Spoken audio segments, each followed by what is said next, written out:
Tomarte un psicodélico y llegar de golpe volando en ascensor hasta la azotea, o meditando, pues subiendo cada piso por las escaleras, tardando años lo que has conseguido en una tarde. Y en esta paciencia de poder sostenerlo, ay, ya saltó ya el viaje que vino, ir a un estallido de fractales, de vibraciones muy fuertes. En sí era saltar a otra dimensión. Uy, para mí la microdosis es maravillosa. Puede ser peligroso. Está genial tener una preparación, un trabajo de autoconocimiento y tener un propósito, una intención y un respeto antes de acceder a esta planta sagrada. Ahí no puedes controlar nada. Todo lo que funciona en Occidente ahí se va al puto carajo. Luego se llenó eso de policía rodeándome.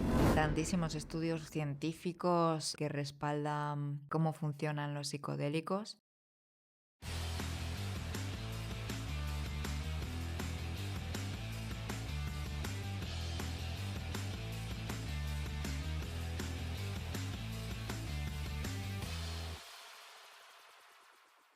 Bienvenidos y bienvenidas al podcast de Veladas Project. Soy Sergio Fabra y nuestra misión en Veladas es guiar a las personas a la integración consciente y responsable de los psicodélicos, comenzando con este podcast donde hacemos divulgación de estas sustancias. Si tienes preguntas o comentarios sobre los temas que vamos a hablar hoy, déjalo en la sección de comentarios y lo abordaremos en los siguientes episodios. Hoy tengo el placer de hablar con Celia. Celia, ¿cómo estás? Hola Sergio, genial. Muy bien. Ya tenía ganas de tener esta conversación contigo.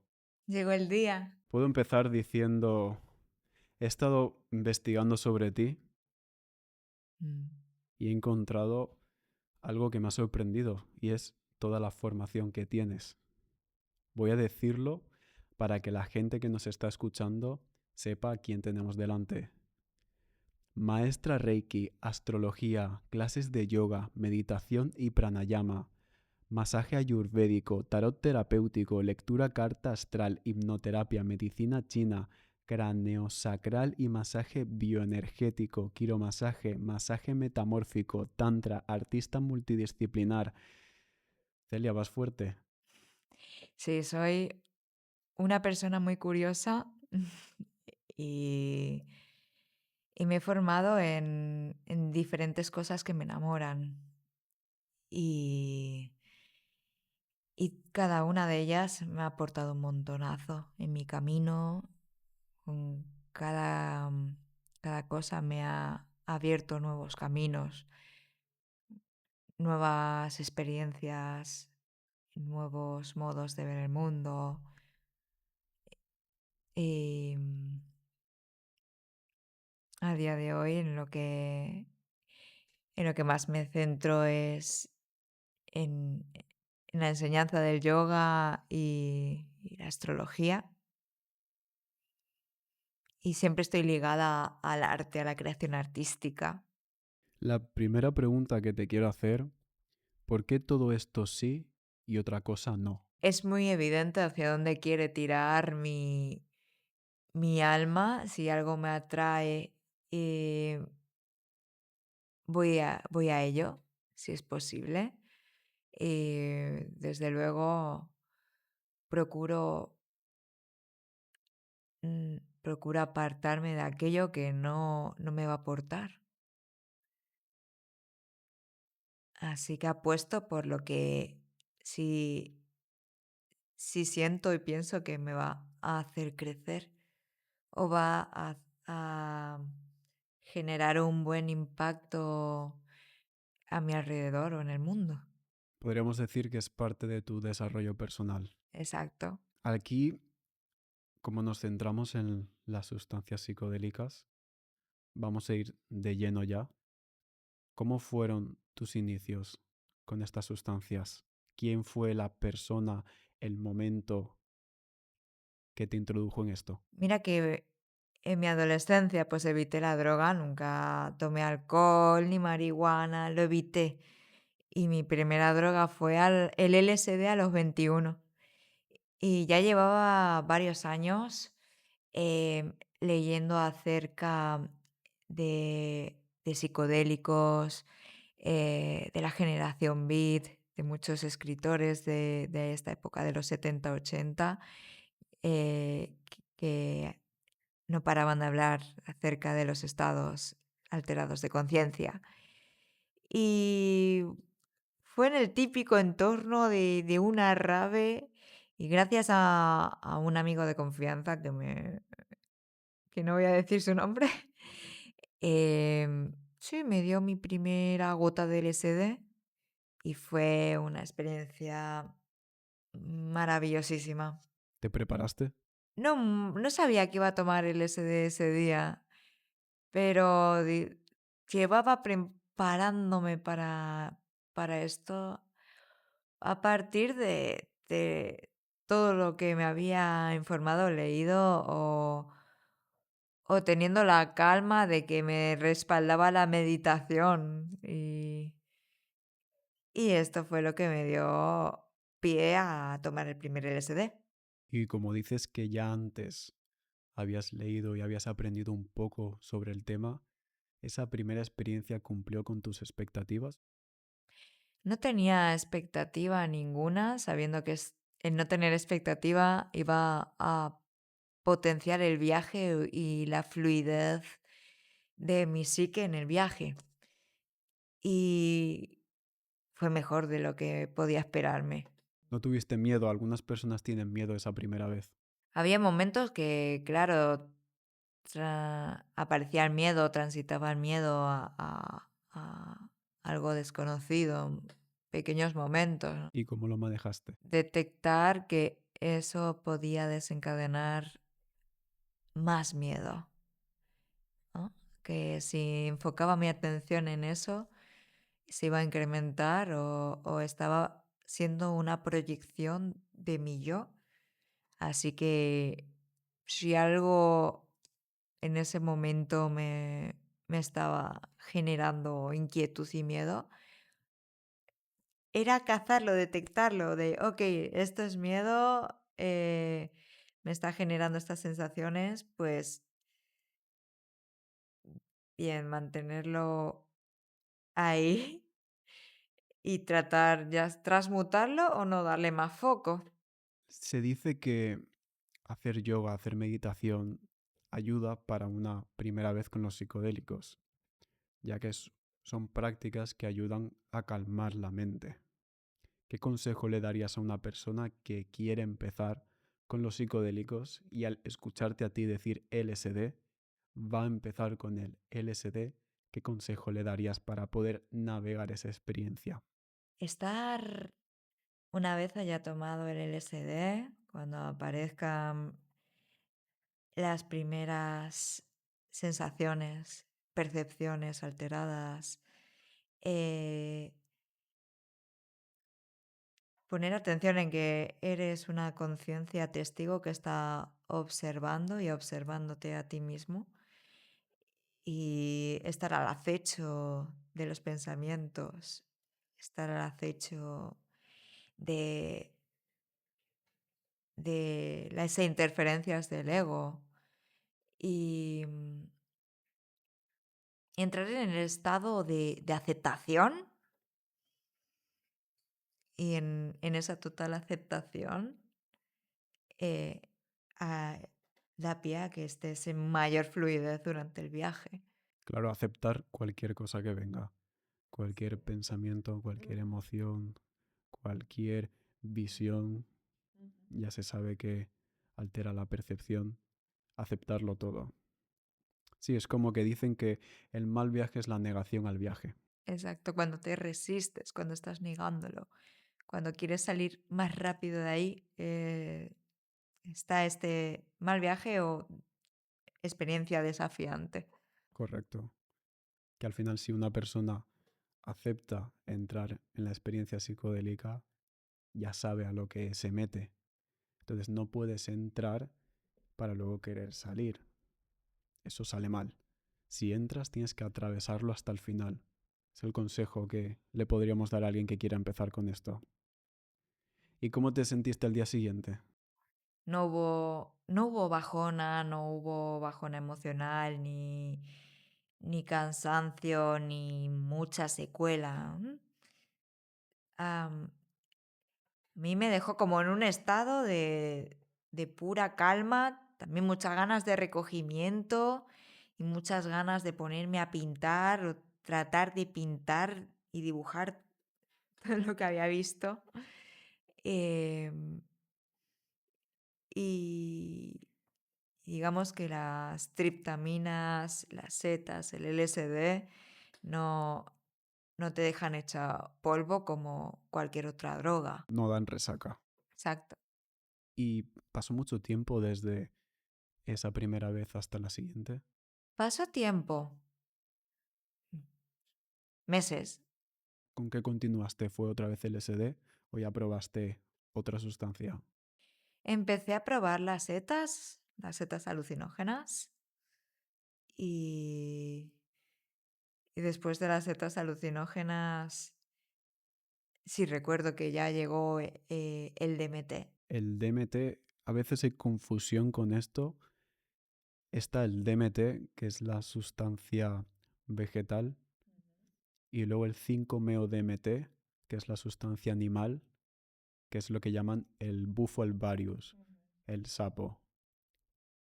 Y a veces se le llama DMT al bufo y como que todavía hay algo de confusión. Entonces, para aclarar a qué DMT haces referencia.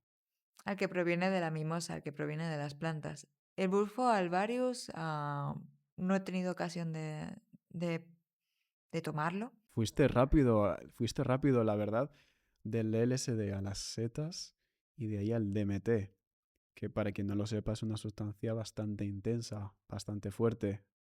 Diste un gran salto sin pasar antes quizás por mescalina o ketamina o otra sustancia.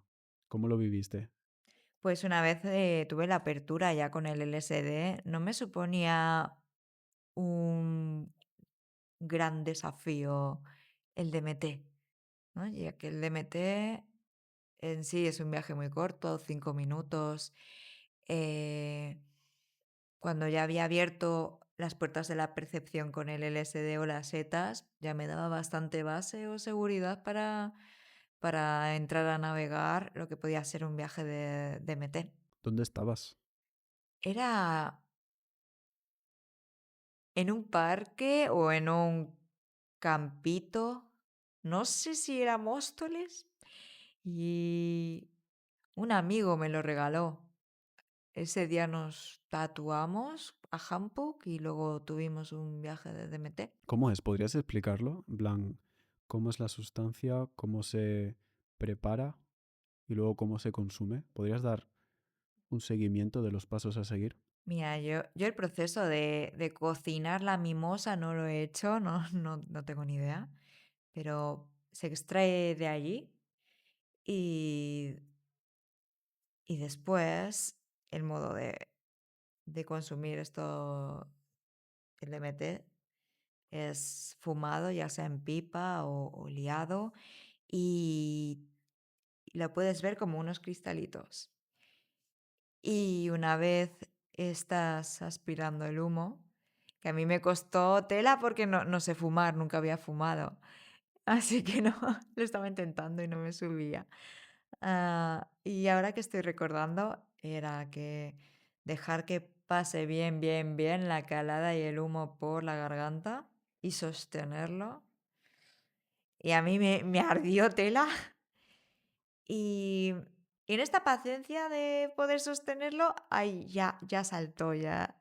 em, el viaje que vino era un estallido de fractales y de vibraciones muy fuertes. En sí era saltar a otra dimensión.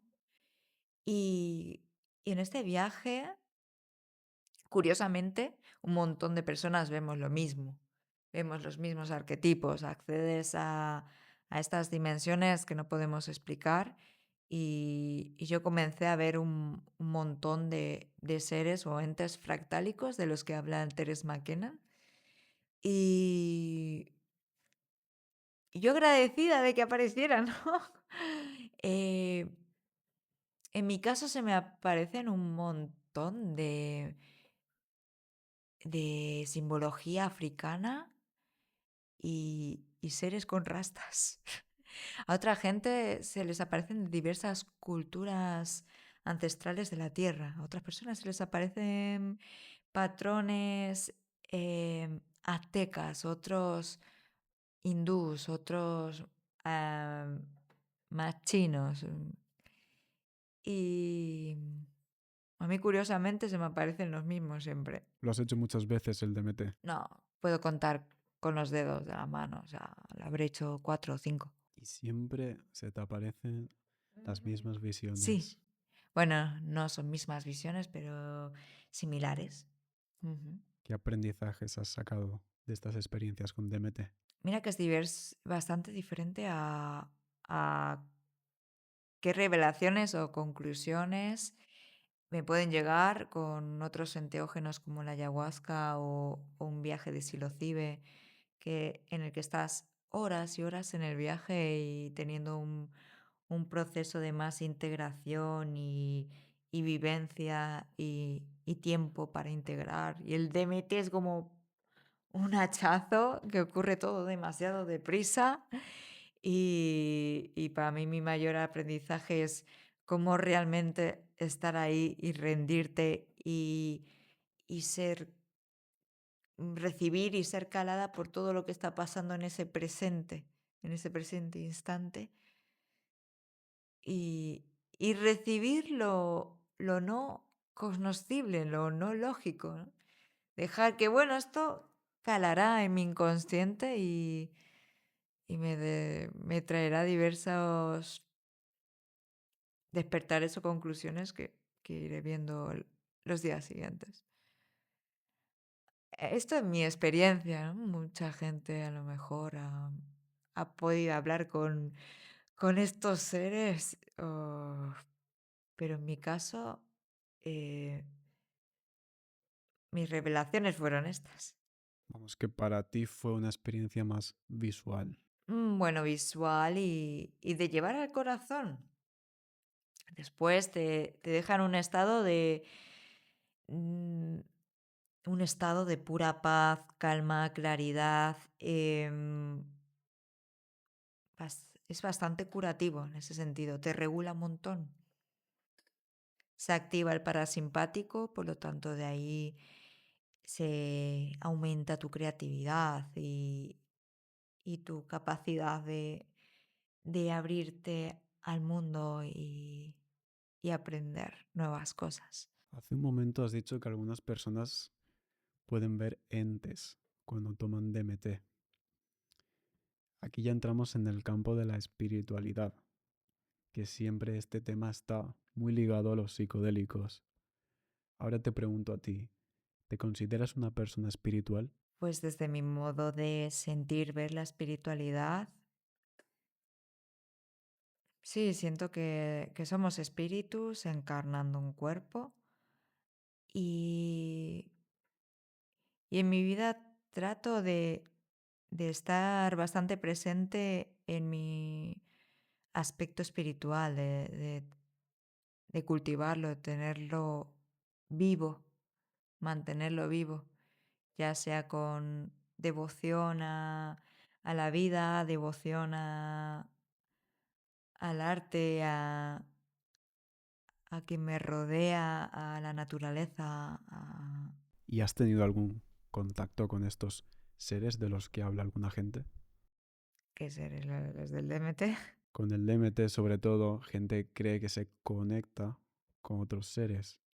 Sí, o sea, en el viaje de DMT sí que pude ver y percibir a estos seres, al igual que con otros viajes y con otros enteógenos. Porque las personas que nunca han probado psicodélicos, esto que estamos hablando es algo muy extraño de intentar entender.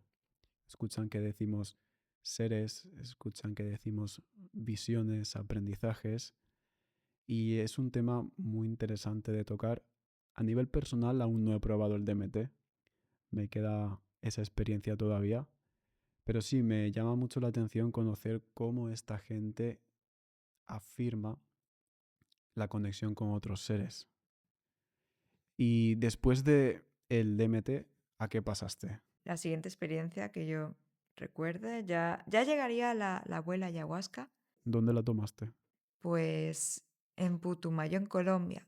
Estuve rato, unos meses por ahí en el Putumayo vi- y tuve la suerte de que apareciera la abuelita y ¿Y cómo es? ¿Llegas a Colombia? ¿Ya sabías a lo que ibas? ¿Cómo llegas a la abuelita ayahuasca? no tanto, no sabía lo que iba, sin más iban apareciendo por conexiones de amistades y gente que te va llevando a esto. Y, y desde Madrid sí que conocía a un taita de los Cofán del Putumayo. eh, sí, del abuelo Taita Querubinqueta, que ya falleció. Era un abuelito de estos viejitos de 100 y pico años que daban ayahuasca. Y fue el que desde Madrid, fue el que me mandó para allá, ¿no? Pues bienvenida, vente con nuestra familia, tal. Y lo mantuve en el recuerdo y cuando llegué a Colombia dije, coño, pues vamos para allá, al Putumayo. ¿Qué enseñanzas sacaste de esa experiencia? Fueron tan profundas y diversas, más bien fue qué parte de mi ser murió allí, qué parte de, de mi inconsciente pudo salir ya al consciente y liberarse. Una purga muy fuerte, muy fuerte. Am, Así que la enseñanza era entregarme a eso, entregarme a aceptar esto. Y me fue dando claramente muchos consejos acerca de mi vida, hacia dónde dirigirme, propósitos, cómo ser una mejor versión de mí misma. Y, y de todo esto la mayor enseñanza era un despertar del puro amor universal que me dejó palpable en el cuerpo, una capacidad de amar enorme, infinita y amarme a mí misma y poder amar así al resto. Y sentirme sostenida y conectada por un todo, una unidad. Sí, es como un aumento de ancho de banda de la conciencia. ¿Dirías que antes de probar la ayahuasca eras una persona y después de probarlo ahora eres otra? Sí, hizo bastante mi proceso. Digamos que la tomé bastante joven, así a los 22, y en esa época aún no tenía las herramientas emocionales que tengo ahora o no podía pagarme un psicólogo. Y era más accesible para mí los psicodélicos a cambio de hacer voluntariado en el sitio. Y, y primero antes de la terapia que he estado haciendo en los últimos años, porque ya he podido acceder a ella, mi curación o modo de poder habitar este mundo ha sido con ayuda de los psicodélicos y sobre todo la abuelita, porque la abuelita fue más profunda, más intensa. Tu opinión, ¿no crees que es peligroso abrir ciertas partes de la conciencia, como algunos llaman, a las puertas de la percepción si uno no está preparado? Sí, puede ser peligroso. Como está genial tener una preparación, un informarse acerca de qué es la sustancia, bien un, un trabajo de autoconocimiento y, y tener un propósito, una intención y un respeto antes de acceder a esta planta sagrada. ¿Te sentías segura cuando estabas haciendo la ayahuasca? Sí, sí, también estaba en un entorno cuidado, estaba en el mindset, set and setting perfecto, ¿no? Era, era pues con estos chamanes que estaban cuidando al grupo. sabía dónde iba, sabía también mi estado. Yo llegaba en un estado bastante bueno, ¿no? Bastante en paz, en calma, ¿no? No tenía el cortisol por las nubes ni... No. También serían experiencias fáciles y sencillas por eso, por cómo estaba yo emocionalmente plena, ecuánime. Estabas chill, vamos. Sí, estaba así. Y luego de la ayahuasca, ¿con qué continúas? Pues no muchas más, no he probado más diversidad. Pasó tiempo hasta que ya fue en España cuando ya apareció el San Pedro y el peyote y, y seguí como así de lo más continuo era la seta psilocibe. Las setas es como que a uno lo acompañan. Siempre es el psicodélico que más suele tomar la gente. ¿Cómo fue tu experiencia con el San Pedro? El San Pedro, para mí, es una planta muy amable, muy solar. mm, un viaje mucho más amable que la abuelita. La abuelita va directa ahí al inconsciente, a purgar, a... es muy yin, va a lo oscuro, a lo más profundo de ti, a la sombra. Para mí el San Pedro era pura energía solar que mm, me hacía vibrar, me hacía brillar, me aumentaba la creatividad, la expansión. ¿Lo preparaste tú o te lo preparó otra persona? No, era en ceremonia, me lo prepararon al grupo, vamos. ¿Qué opinas de estas ceremonias en grupo? Sé que existen dos opiniones. Unos están de acuerdo y otros piensan que al ser una experiencia tan delicada, si alguien entra en un estado más incómodo, no pasa nada, pero si son ya muchos los que entran en ese estado incómodo, puede ser difícil mantener el control. ¿Tú dónde te posicionas? Yo en mi experiencia me siento bastante bien y sostenida cuando estoy en ceremonia, sabiendo a quién vas, que esta persona tenga buenas referencias y confíes en ella.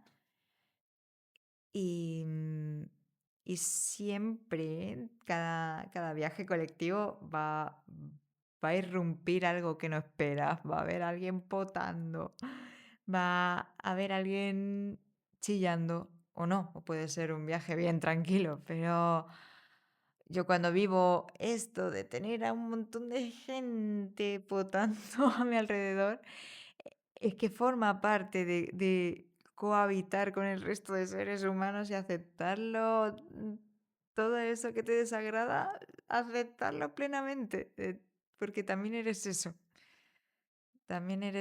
que rechazas de la otra o que te da asco. Y, y bueno, sí, puede ser incómodo o no, o pillar esa incomodidad, cazarla y decir, no, no, transmútalo, o ya está, quédate chill con eso. Si ya aceptas eso, ya aceptas cualquier otra cosa.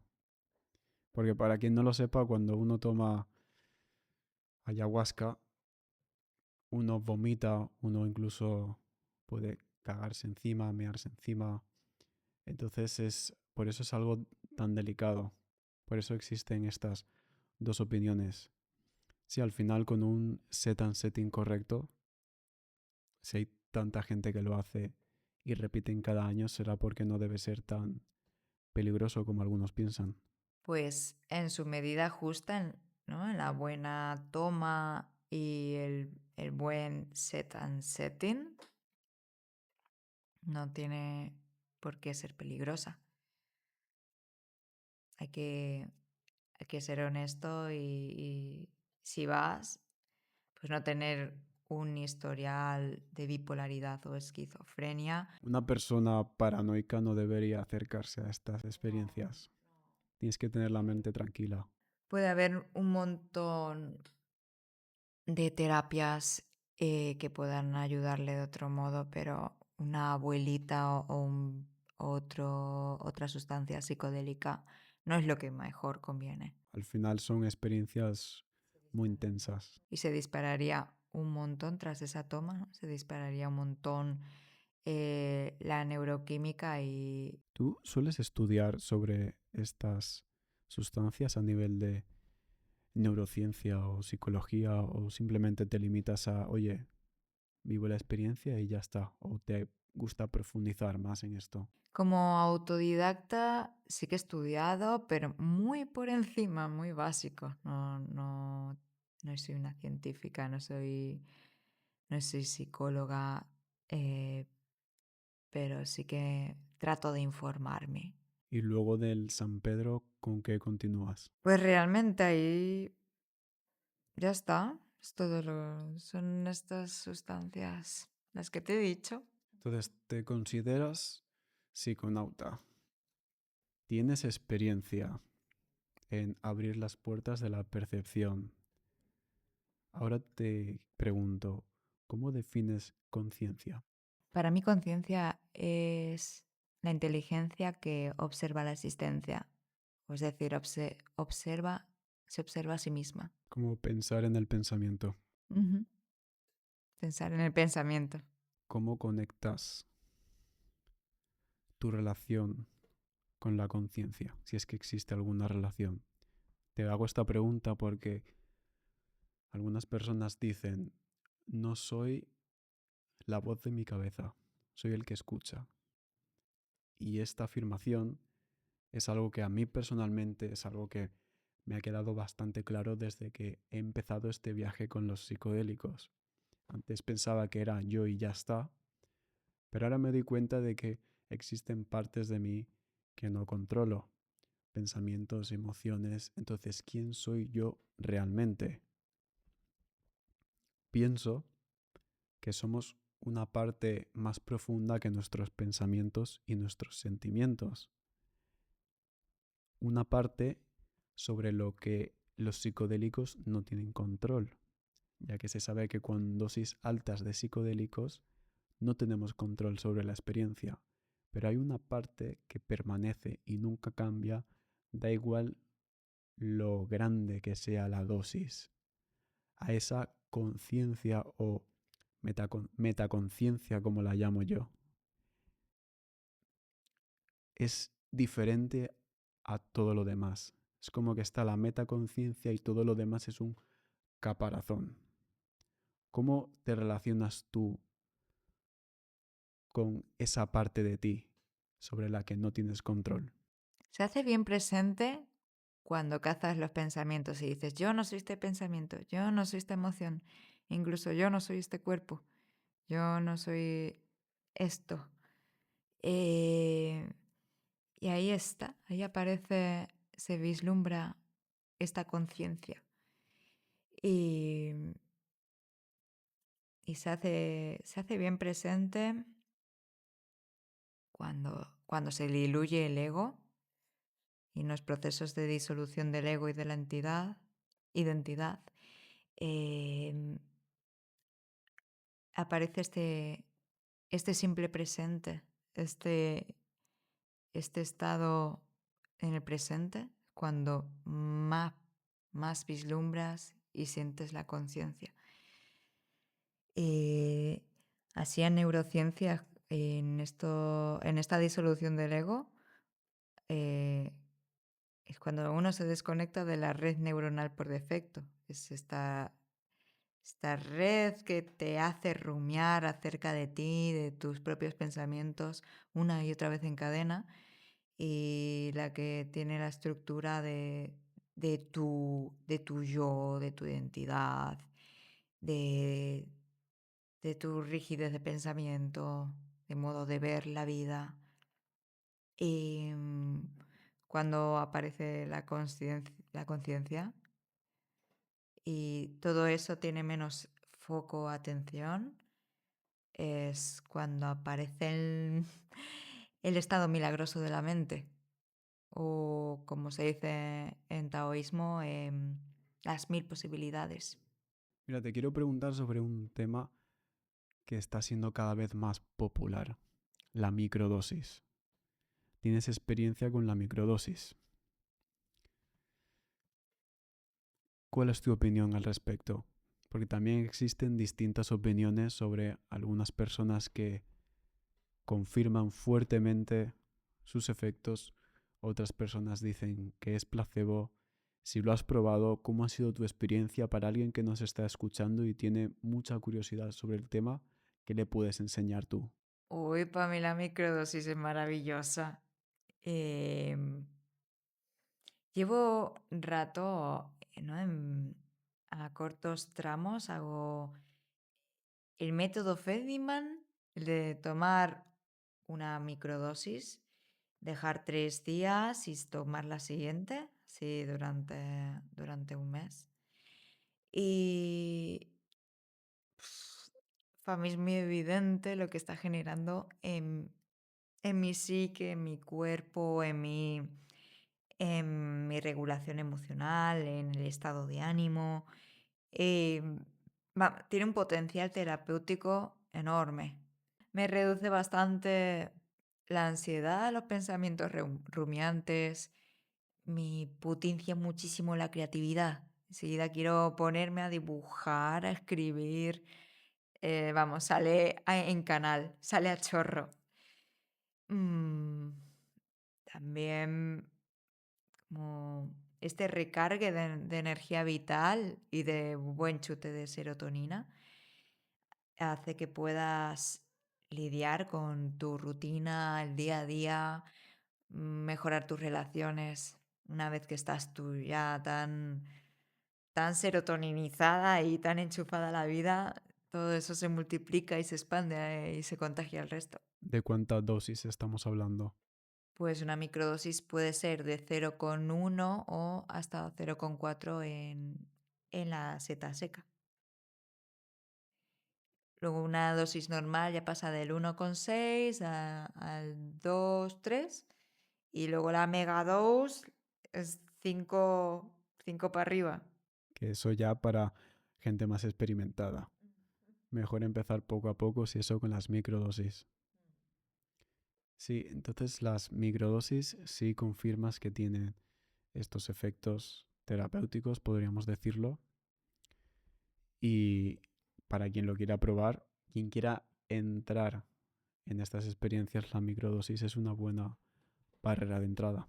Y microdosis es bien sencillita porque no te altera tu percepción ni acabas desmadrándote ni tienes visiones súper exageradas. Puedes continuar con el resto de tu día tranqui de manera normal, haciendo tus quehaceres, tu curro. Así que si no quiere, por ejemplo, tener su primera experiencia de psilocibe, empezar con las microdosis para familiarizarse e ir sintiendo un poco, sintiéndose a sí misma y qué sensaciones van aflorando o qué cambia en ti, eh, es ideal, vamos. Sí veo la gente más abierta a las microdosis que a las macrodosis. Quizás como se está poniendo de moda ahora los nootrópicos o algunas medicinas en plantas que no estoy diciendo que las setas sean nootrópicos, pero sí veo a la gente ahora más abierta a este tema. Y sí una dosis grande donde tienes visuales, donde pierdes un poco el control de ti mismo, ya la gente es más reacia. Es lo que me estoy dando cuenta. Por eso la microdosis animo a cualquiera a empezar por ahí y se va a dar cuenta de que esto es algo positivo y que le den una oportunidad. Ahora te pregunto, tienes una web y pones Camino del Corazón. ¿Cómo explicas vivir desde el corazón en un mundo tan racional. Porque ahí es hacia dónde quiere llegar el alma, a tu corazón, a escuchar tu corazón, a escuchar qué mensajes trae. Esta inteligencia, porque es otra, otra inteligencia muy ahogada, muy acallada, muy apagada, y es la que te guía, es la que te guía con intuiciones, la que te dice, ah, esto sí, esto no. Es la que te muestra al final el camino que está esperando tu alma, aquello que te hace crecer, que te hace revivir, que te hace eh, no estar en un estado de alerta o de supervivencia o huida, sino estar ya en esa plenitud del ser. Y bueno, ahí tratando, ya que la vida es un camino, todo es un camino que no sabemos hasta dónde puede llegar este camino. En los misterios de la conciencia, los misterios de dónde acabaremos dentro de unos años. Solo tenemos la certeza de que todo está en movimiento y hay que seguir ese camino. Se dice que la meditación y el yoga son caminos para llegar a los mismos resultados que nos dan los psicodélicos. Tú que tienes experiencia con la meditación y el yoga, ¿piensas que es así o realmente son experiencias completamente distintas y la meditación y el yoga no se puede comparar con los psicodélicos? ¿Dónde te posicionas tú? Pues a través de meditación y pranayamas es muy posible llegar a un estado alterado de conciencia. Se puede acceder mediante... es como el ejemplo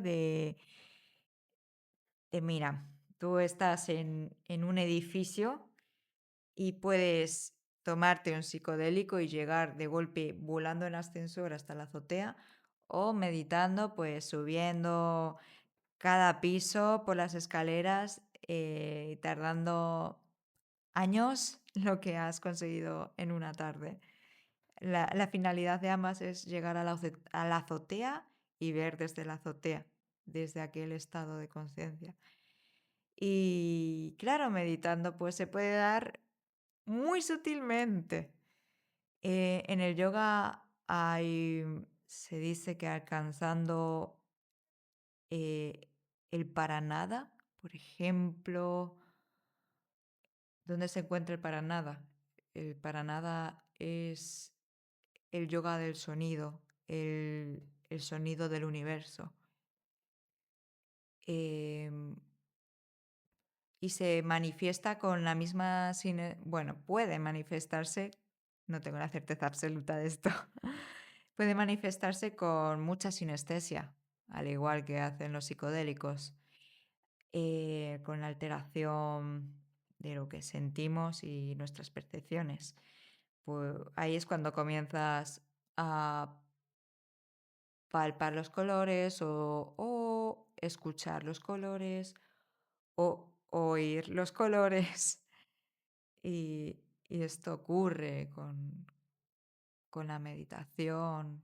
Aunque bueno, es un camino, es un camino. Y abrir estas vías de percepción según cómo, según cómo está diseñada la sociedad, que nos ha reventado toda nuestra capacidad cognitiva y tratan de ocultarnos mucha información acerca de cómo funciona la tecnología de nuestro cuerpo y biología. Eh, pues claro, es difícil despertar estas vías y canales del cuerpo. Oh, vamos, hay que ponerle empeño. Uf. Y los psicodélicos, bueno, claro, ayudan bastante. porque van directitos a la reestructuración del cerebro, al renacimiento, bueno, a lo que se llama neurogénesis, nuevas conexiones sinápticas. Para que la gente lo conozca, un psiconauta no es solamente la persona que consume psicodélicos, es una persona que explora su mente, su conciencia, como lo quieras llamar. Y la meditación y el yoga, como bien has dicho, son formas de llegar a estados alterados de conciencia. Difícilmente llegar a la misma intensidad que con un psicodélico. Entonces, es probar, es probar. Si el yoga y la meditación te puede llevar a ese estado, adelante. Si te puede ayudar a atravesar el psicodélico, adelante también. O solo el psicodélico. Y para saber más, has dicho antes pranayama. ¿Qué es el pranayama? El pranayama es poner conciencia en la respiración y de ahí que diversas técnicas de pranayama, cada uno tiene un efecto diferente en nuestro cuerpo y psique y, y muy actúan en nuestro elemento aire y el fuego. Y para el yoga van a purificar sobre todo las fluctuaciones mentales. ¿Todo esto lo has aprendido aquí? Pues desde aquí, desde España y en el viaje a India. En India ya me enteré más de la película, un poco más. Claro, no has hablado todavía de que has estado viviendo un par de años en India. No, casi un año, 2 años. Vale, pensaba que eran 2 años. No, casi un añito. ¿Cómo decidiste irte a la India? Era un sueño. Desde que tenía 7 años, miraba el mapamundi y era... Primero quería Nepal, ¿no? Como una obsesión con Nepal. Me hacía gracia ese país tan pequeño y los Himalayas. Y ya, y ahí nació también a través de un libro. Lo de India nació a través de un libro que tenía de deidades y demonios hindús y me daba miedo. Miedo, pero también me fascinaba. Y bueno, pues de ahí ya estaba esperándolo hace años. Estaba incluso ahorrando cada año y lo visualizaba y esperaba el momento, esperaba el momento. Y tiré mi retorno de Saturno, que es el tránsito que tenemos del planeta Saturno a los 28, 29 años, que la vida te da un sopapo y una hostia y te dice, madura, ¡hala! La estructura me llamó a la puerta, bueno, eso me lanzó a este viaje. ¿Sabías a lo que ibas o fuiste más a improvisar y a la aventura? Ahí no puedes controlar nada. O sea, no puede, todo lo que funciona en Occidente y se va al puto carajo. ¿En qué parte de la India estuviste? Pues mira que no viajé mucho como lo que quiere hacer la gente cuando llega a un país tan diverso, inmenso, tanto que hay que ver y conocer, es alucinante. Y me quedaba en los sitios, o sea, me encariñaba y generaba ahí como mis vínculos, amistades o pasaban cosas y me quedaba. Y también como andaba en muchas formaciones de yoga, pues estaba muy quietecita. Empecé por Rishikesh. Bueno, Rishikesh fue increíble. Em, por mi vínculo con este río, con el río Ganga, uff, fue como... Siempre digo que fue un modo diferente de conocer a la divinidad o Dios. O sea, sentí que en este río, cuando me estaba metiendo en el río, tiré... Bueno, es que es muy profundo para contarlo, espera. No sé, creo que ya me quedo ahí. No quieres contar más. No, no, no. Sigo con Rishikesh. Estuve por Rishikesh bastante tiempo en Auroville. Bueno, típico, van los occidentales, pero estaba en un proyecto muy guay de reforestar bosques y era una mega comunidad de permacultura, pero llevada a niveles muy grandes, unas bioconstrucciones que flipas y llevando la ecología al punto más detallado y friki posible en este planeta. Eh, Auroville, aparte de este proyecto, estuve así, pululando porque es como una red conectada de diferentes ecoaldeas o casitas o proyectos. Una pasada. Me gustaba sobre todo porque podía estar más en conexión con los bosques y la naturaleza que en otro lugar de India, que es, wow, dado a la cantidad de basura o cuando no conduces y no vas en la motillo. Yo en ese momento no conducía, no podía pirarme a la naturaleza cuando me diera la gana, así que estaba mucho metida en los pueblos. Auroville por eso me mantuvo bastante ahí. Y en Kerala, en el ashram de Ama, la señora que da abrazos, de normal la gente llega para nada, para 3 días y se queda 8 meses. Yo, bueno, en mi caso me quedé casi 3 semanas. Iba para 3 días y me quedé 3 semanas. Em, y un poquito a Arambol, que es la zona de Goa. Un pueblo hippie, eso sí, en una zona hiper invadida por el turismo, hay más impacto. Hay, pero bueno.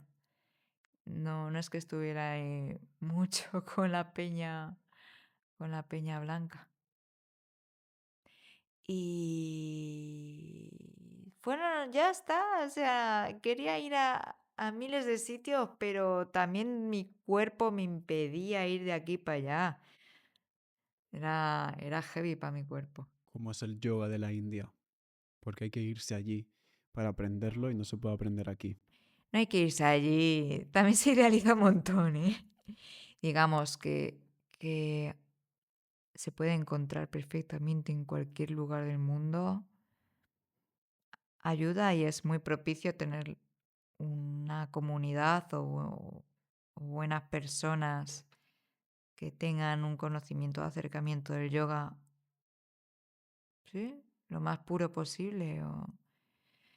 En mi caso me sirvió bastante ir a India. Luego las escuelas están muy idealizadas, pero yo las que estuve eran un desastre. Así que aprendí más de otros profesores que había fuera de las escuelas. Desastre, ¿por qué? No había orden. No, la gente iba muy focus en el yoga, por eso me gustaba mucha gente así, enamoradísima del yoga o muy curiosa en aprender, ya que es un aprendizaje infinito. Y, y bueno, pues yo toqué con escuelas así un poco... Pues o sea, que había mucha gente. Al ser baratas, pues eran, eran mucha gente, como 50 en clase llegábamos a ser. O sea, ¿qué carajo ibas a aprender ahí? Y fui a una, la más barata de Rishikesh, y así que la clase era medio hindi, medio English. Y yo, bueno, pero me lo pasé muy bien. Luego, el resto de las que fui, sí que eran algo más pro o preparadas, o éramos menos personas. Y bueno, sí que los profes se enfocaban un poco más o te ponían más atención. Bueno, ya lo hemos comentado antes, eres instructora de yoga. ¿Dónde te puede encontrar la gente? Estoy en Valencia y me encanta dar las clases al aire libre o en la playa. Y ahora estoy en Benimaclet, en Hogar Micelio, que es un centro de terapias, de yoga, biodanza y más cosas. muy, muy acogedor, muy lindo. Allí te pueden encontrar dando clases de yoga y que les cuentes más historias de la India. Sí. También haces arte. Sí, me viene heredado y me viene desde niña. O sea, tengo una necesidad de estar dibujando, pintando, por muy pequeñito que sea, pero todos los días tengo que dibujar algo y eso me mantiene conectada con una parte muy pura de mí, porque eso de pequeña era lo que más hacía. Y fue gracias a mi bisabuelo, que era pintor, y me ponía a imitar sus cuadros. Él pintaba y yo me ponía a su lado y pintaba lo que él pintaba. Y, y siempre que pinto, pues es un vínculo con mi bisabuelo. Ahora pinto menos, antes me dedicaba a pintar más murales y ahora más en pequeño formato. Y, y bueno, pues no trato de hacerlo por productividad, sino que lo he enfocado más desde el arte terapia y darte la libertad de ser en cuanto a cualquier expresión artística y, y sacarlo de la individualidad o de estar metida en tu mesa, en tu estudio, encajonada en tu ser, sino hacerlo de manera grupal, con mucha gente, con colectivizarlo más para mí tiene más sentido. He visto que tu cuenta de arte es psique.art. ¿Cómo conectas lo psicodélico con lo artístico?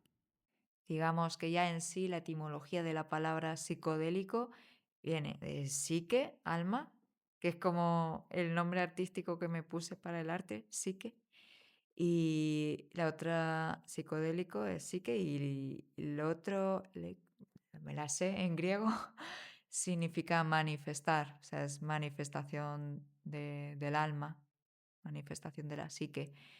Eh, ambas, tanto la creatividad y el pintar, em, conectan con este estado del ser, este estado de conciencia en el que se disuelve el ego, se parece a una pequeña meditación y produce, ¿no?, estas ganitas y el placer que te da estar creando o estar conectando con tu propia mano haciendo algo en papel.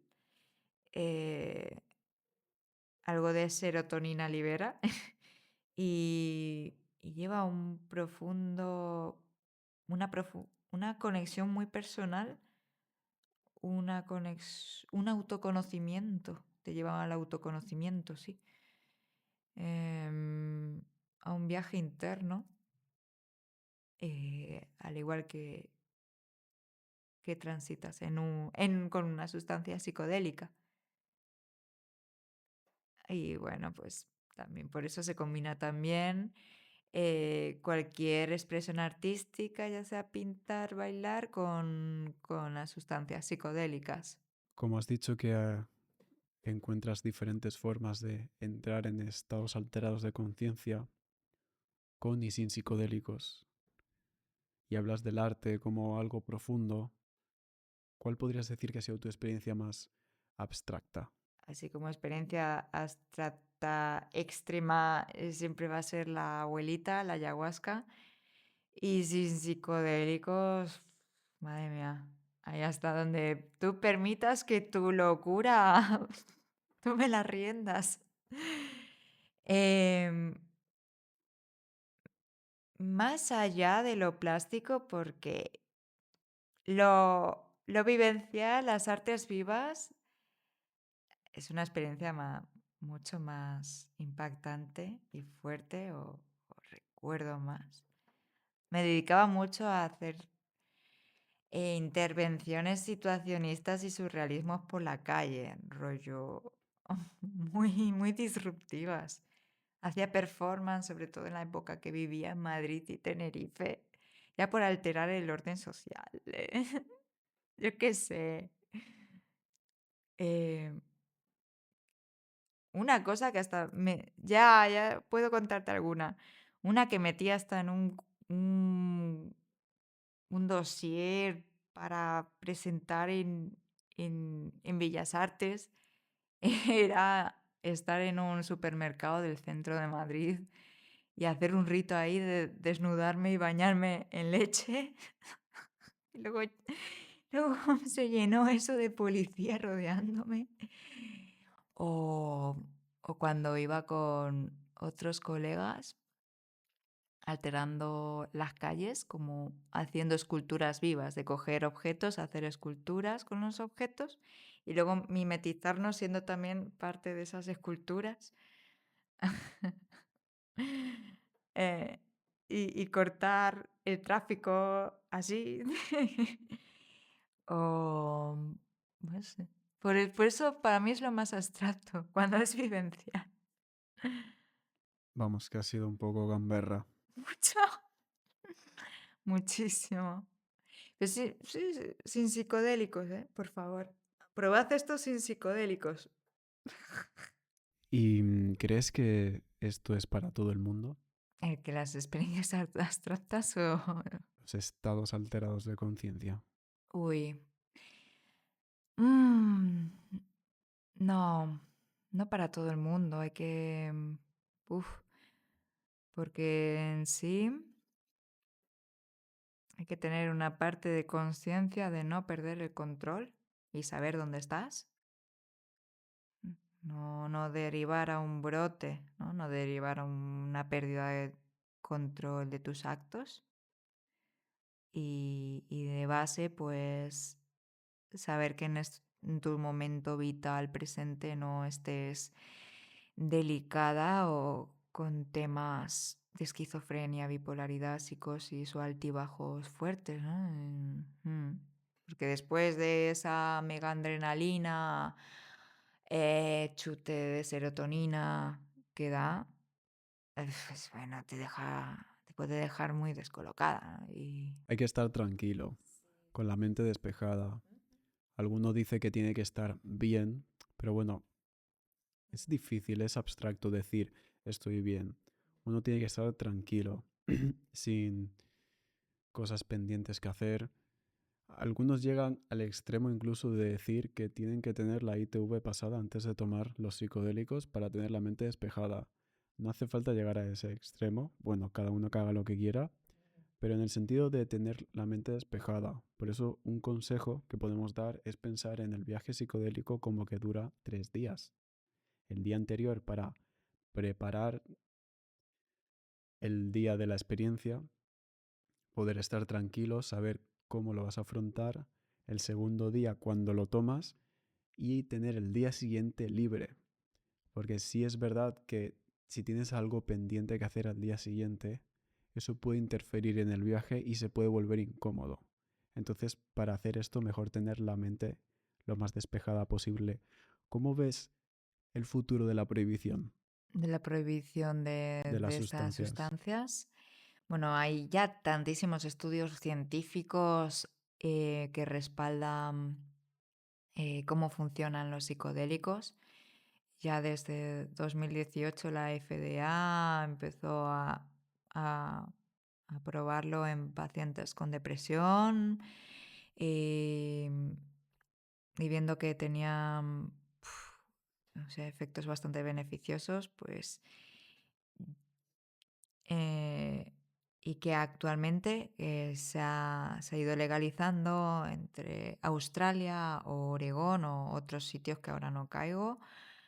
Y en España ya hay escuelas de psicología transpersonal que acompañan con psicodélicos. O sea, se está expandiendo tanto y es hay tantísima información a la que podemos acceder, eh, que es que en unos próximos años ya se va a ir legalizando las microdosis, al menos de psilocibe.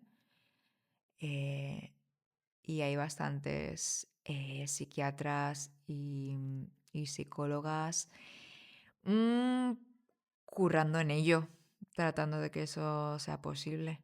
El futuro es positivo. En España ya es legal hacer terapia con ketamina. Hay una clínica en Barcelona que se llama Sináptica, para quien lo quiera buscar. Y también por la seguridad social, también puedes hacer terapia asistida con psicodélicos.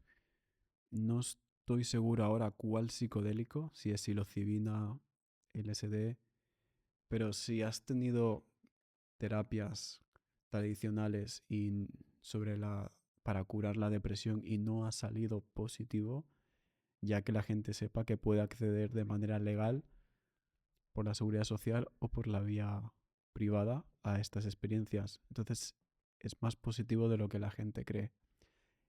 Todavía es difícil abrir la conversación sobre los psicodélicos. Todavía está ese estigma. Hay una cierta barrera. Las personas no quieren ni siquiera abrir la conversación porque es una droga y tienen un muro hacia las drogas. ¿Cómo consigues tú pasar este muro para poder contar a la gente qué es esto y sus beneficios? Contarlo en un lenguaje que ellas acepten o entiendan. Digamos, desde lo apoyado y ejemplos de estudios científicos. Y sí, siempre desde, desde el puro ejemplo, ¿no? De actos, de algo, de casos que ya están funcionando. Sobre todo, pues eso, sí, no forzar nunca. No pelear ni forzar.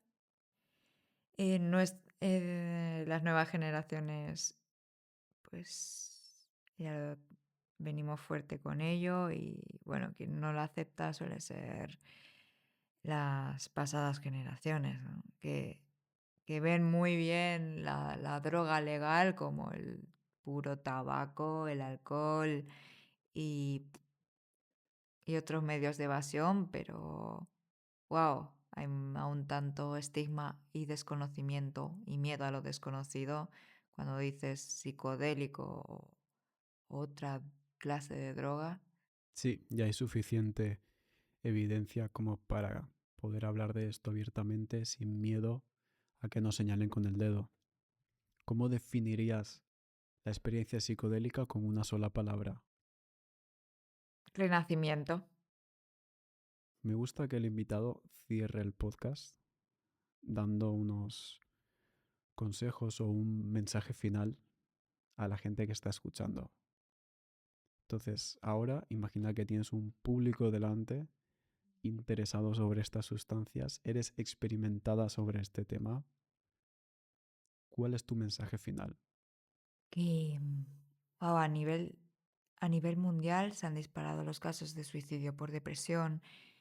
Hay una epidemia en la salud mental. Algo está sucediendo al ser humano por todo este nivel de, de impacto y sobreestimulación, este nivel de exigencia del capitalismo, esta sociedad del no descanso. eh, y esta falta de tiempo para la contemplación y el aburrirse. Necesitamos tener tiempo para aburrirnos. Es esencial para nuestra salud mental. Eh, claro, pues, pues con esta gran epidemia hay una sed de espíritu, hay una sed de conexión con tu yo, más que un yo con tu lado más espiritual o incluso con una comunidad, ¿no? Necesitamos en sí ser tribu y volver a una comunidad. Y porque esto, a través de otra relación y otra persona, se establecen nuevas vías y conexiones sinápticas también. Uno solo, no amplías esta visión del mundo. Eh, también a través de otra persona es muy fácil acceder a una a una conciencia colectiva, a esa conciencia colectiva a la que podemos acceder todas.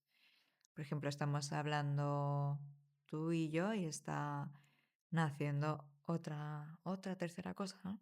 Una conciencia que está conectando con esta conciencia acerca de las plantas medicina. mm, y, y en esta vuelta al ser, en esta vuelta a conectar con la espiritualidad, mucha gente está encontrando también sus remedios y, y sentido de la vida, y cómo autorregularse, bueno, los sistemas nerviosos tan reventados que está padeciendo esta generación, ¿no? Ya sea sobre todo redes sociales y mundo virtual. El daño que está generando al cerebro es inmenso.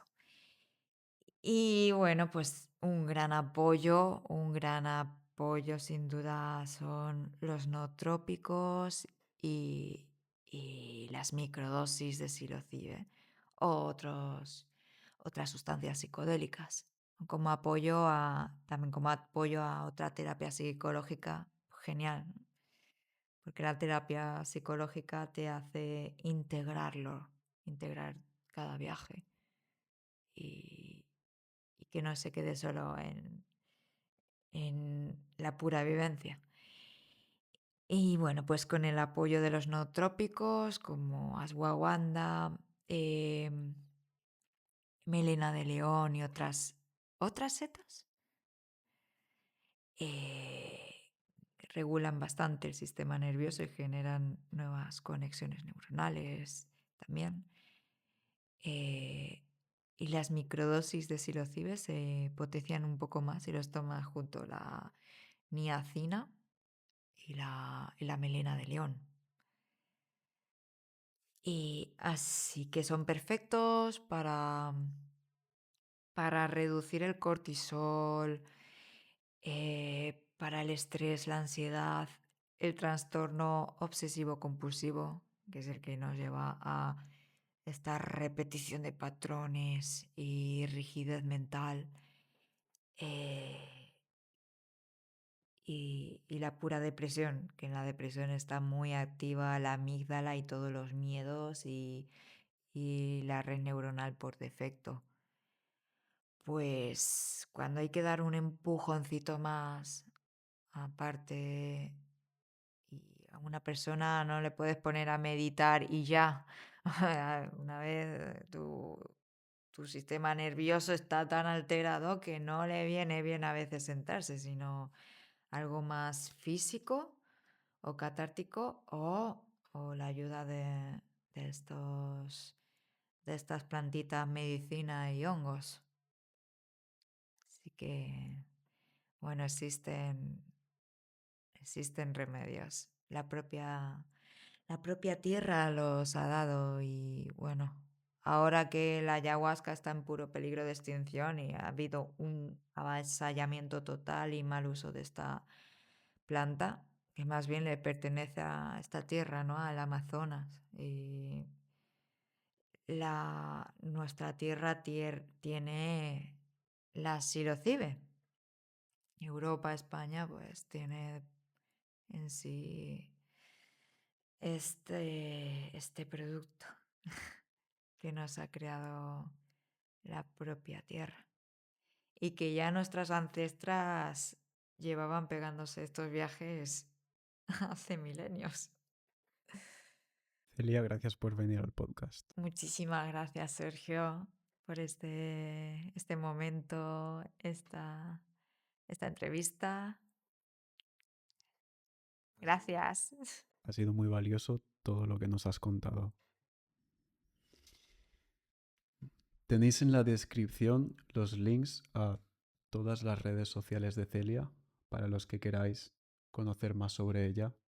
Suscríbete si todavía no lo has hecho. deja un comentario sobre dudas que tengas sobre los temas que hemos tratado, dale al botón de me gusta. Y por último y más importante, gracias por tu interés en los psicodélicos.